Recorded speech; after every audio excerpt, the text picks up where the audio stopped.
hacked my ex's account for revenge. Now I'm in prison. They don't tell you that crossing state lines makes it federal. That's what my lawyer said when I saw the charges. Computer Fraud and Abuse Act, wire fraud, unauthorized access to a protected computer. I thought I was just getting into someone's Instagram. Turns out I committed 3 felonies before I even posted the screenshot. I served 14 months in a federal correctional institution, not prison. They call it FCI. Like that makes it sound better. I've been out for 7 months now. I'm 24 years old. And when I apply for jobs, there's a box I have to check that says, have you ever been convicted of a federal crime? The answer is yes. And the worst part? The thing that makes me want to put my fist through a wall every single time I think about it? It worked. My plan actually worked. I got exactly what I wanted. I just didn't know what it would cost. My name isn't important. You can call me F. That's all you need to know. This is what happens when you think you're smarter than you are. When you think revenge is just a few clicks away. When you think the internet isn't real life. This is what happens when you're wrong. Let me take you back to when this started. 2 years ago, I was 22, working IT support at a mid-sized marketing firm in Ohio. Nothing glamorous, password resets, printer troubleshooting, telling people to turn it off and back on again. But I was good with computers, always had been. Taught myself to code in high school, messed around with network security, understood how systems worked in a way most people didn't. I wasn't a hacker, not really. I just understood things. Her name was Becca. We'd been together for 3 years, met in community college, started dating sophomore year, moved in together after graduation.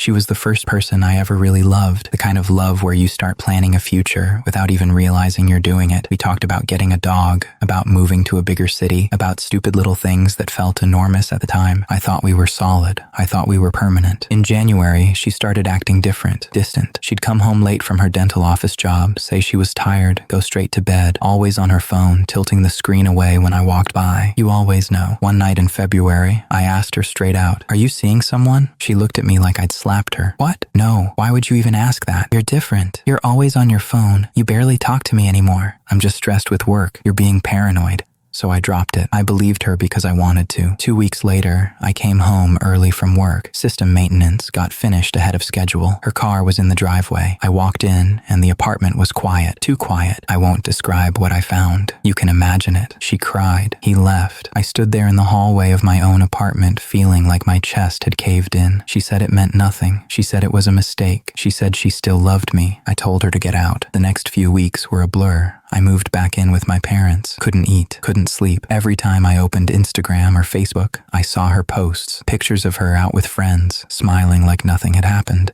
like she hadn't just detonated my entire life.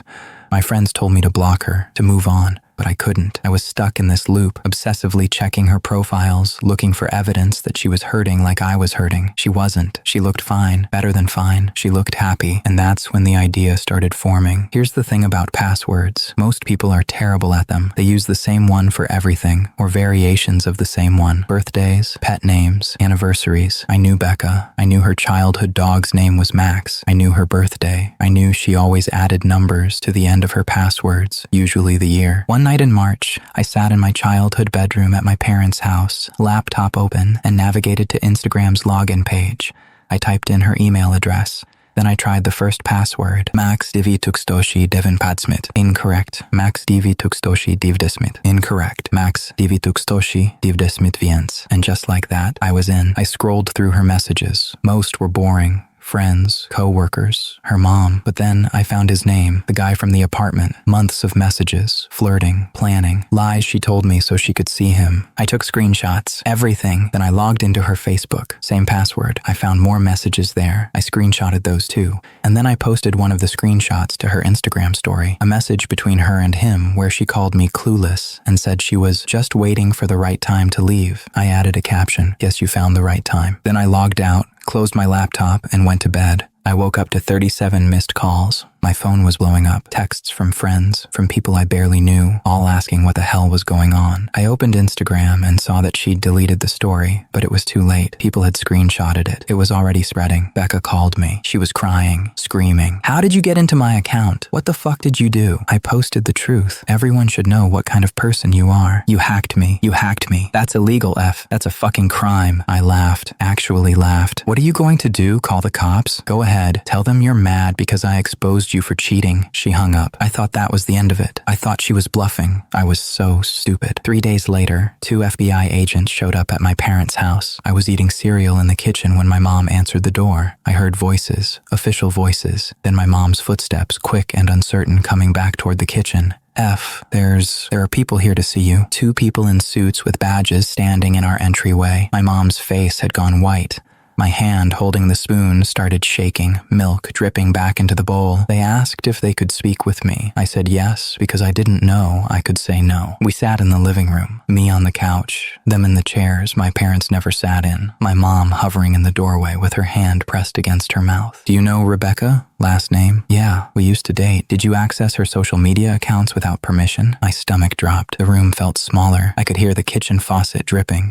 We broke up. I just wanted, "Did you access her accounts without permission?" "I mean, technically, yeah, but did you post content to her accounts?" I didn't answer. The agent's pen was poised over a notepad. My mom made a small sound from the doorway. "We're going to need you to come with us," one of them said. That's when I realized I wasn't having a conversation. I was being investigated. When you hack someone's email or social media and that person lives in a different state, it becomes a federal crime. Becca had moved back to Pennsylvania after we broke up. I accessed her accounts from Ohio. That's wire fraud. That's the Computer Fraud and Abuse Act. That's the FBI's jurisdiction. I didn't know any of this. They seized my laptop. They went through everything, my browser history, my files, my messages. They found the screenshots I'd saved. They found evidence that I'd accessed her Facebook too. They found search history showing I'd looked up how to recover deleted Instagram messages, and can someone tell if you log into their account. My public defender explained it to me like this: the federal government doesn't care why you did it. They care that you did it. Unauthorized access is unauthorized access. You crossed state lines using interstate communication systems to commit fraud and harassment. "But she cheated on me," I said. He looked at me with something like pity. "That's not a legal defense." They offered me a plea deal. Plead guilty to 1 count of unauthorized access to a protected computer, serve 12 to 18 months, pay restitution, 3 years supervised release. My lawyer said I should take it.